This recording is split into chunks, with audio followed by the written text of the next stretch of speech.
Bismillah, Assalamualaikum warahmatullahi wabarakatuh. Nah, teman-teman semuanya, di sini saya akan menjelaskan tentang teknologi pendidikan menurut ICT. Apa sih ICT itu? ICT itu merupakan organisasi teknologi pendidikan dunia. Selanjutnya, kita akan membahas definisi teknologi pendidikan menurut ICT. ICT mendefinisikan teknologi pendidikan itu selalu berevolusi dari tahun ke tahun. Dan ICT pertama kali mengeluarkan definisi tentang teknologi pendidikan itu di tahun 1963. Di tahun ini, teknologi pendidikan dimaknai sebagai komunikasi audiovisual yang merupakan cabang teori dan praktek pendidikan yang berkaitan dengan perancangan dan penggunaan pesan serta mengatur proses pembelajaran. Nah, selanjutnya itu diperbarui pada tahun 1972, diperbarui lagi pada tahun 1977, dan diperbarui lagi pada tahun 1994. Di tahun ini mulai dikenal 5 kawasan teknologi pendidikan. Di antaranya yaitu desain, pengembangan, pemanfaatan, pengelolaan, dan evaluasi. Selanjutnya diperbarui lagi di tahun 2004, dilanjut 2008, dan yang terakhir, updatean terakhir tentang definisi teknologi pendidikan menurut ICT itu di tahun 2012. Nah, di tahun ini, di tahun terakhir, definisi teknologi pendidikan yaitu studi dan penerapan etika, teori, penelitian, dan praktek terbaik untuk memajukan pengetahuan serta memediasi dan meningkatkan pembelajaran. Nah, dari definisi-definisi yang telah dikembangkan dari tahun ke tahun, kita ambil kesimpulan bahwa teknologi pendidikan itu memfasilitasi proses belajar mulai dari mendesain, mengembangkan, memanfaatkan, mengelola, dan mengevaluasi. Selanjutnya, kita akan membahas tentang kawasan teknologi pendidikan yang ditemukan pada tahun 1994. Nah, kawasan teknologi pendidikan itu mencakup 5 hal. Yang pertama ada kawasan desain, yang kedua ada kawasan pengembangan, yang ketiga kawasan pemanfaatan, yang keempat kawasan pengelolaan, dan yang terakhir ada evaluasi. Yang pertama, kita akan membahas tentang kawasan desain. Kawasan desain itu merupakan proses untuk menentukan kondisi belajar dengan tujuan untuk menciptakan strategi dan produk-produk pembelajaran. Kawasan desain ini meliputi 4 cakupan utama. Yang pertama yaitu desain sistem pembelajaran. Desain sistem pembelajaran ini merupakan prosedur linear dan interaktif yang menuntut kecermatan untuk menciptakan pembelajaran yang sesuai dengan kebutuhan peserta didik. Pada kawasan desain sistem pembelajaran ini, ada prosedur sistem yang sistematis yang perlu diikuti untuk menciptakan kondisi belajar yang diinginkan.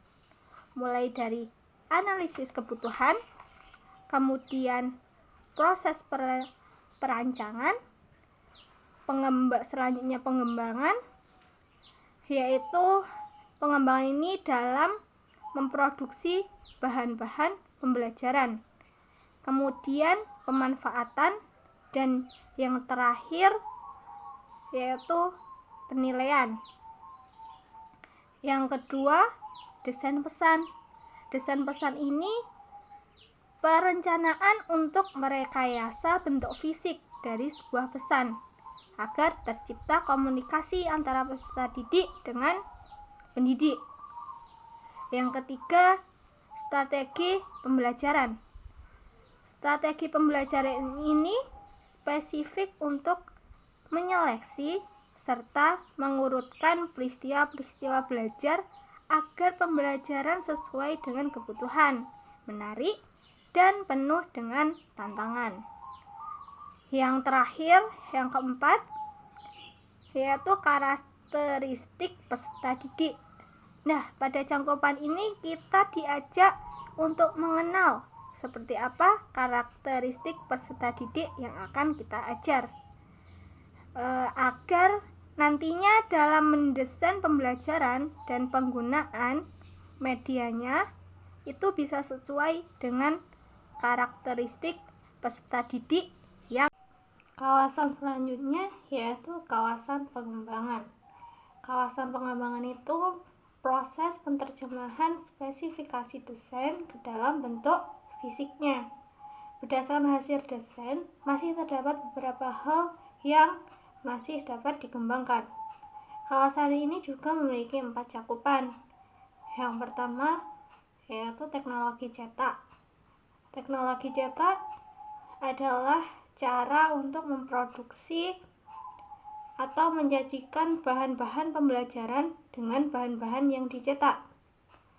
Bahan ini bisa berupa buku, bahan visual yang statis, dan juga foto. Yang kedua yaitu teknologi audiovisual.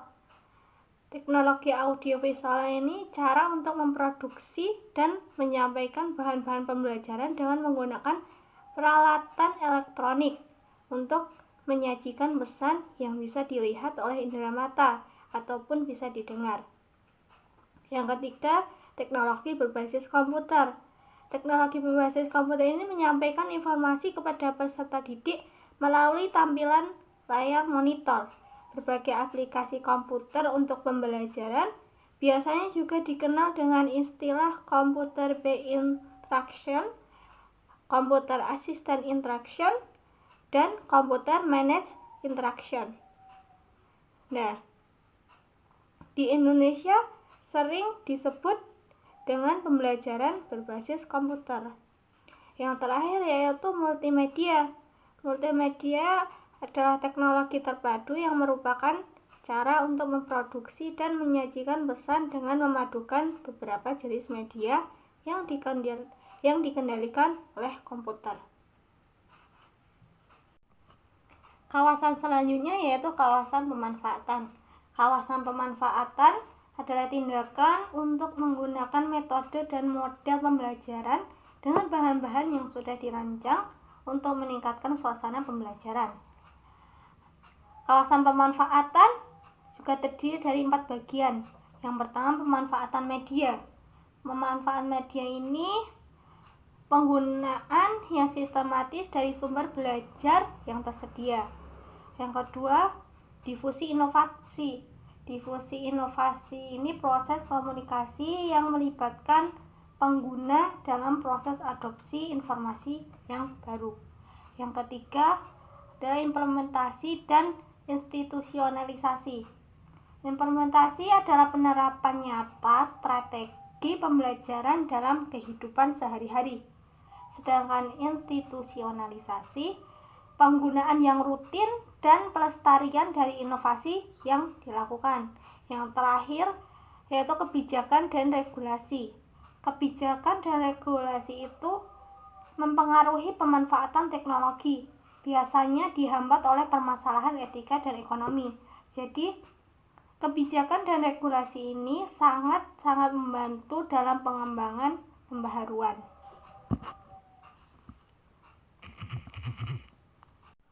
Yang selanjutnya yaitu kawasan pengelolaan.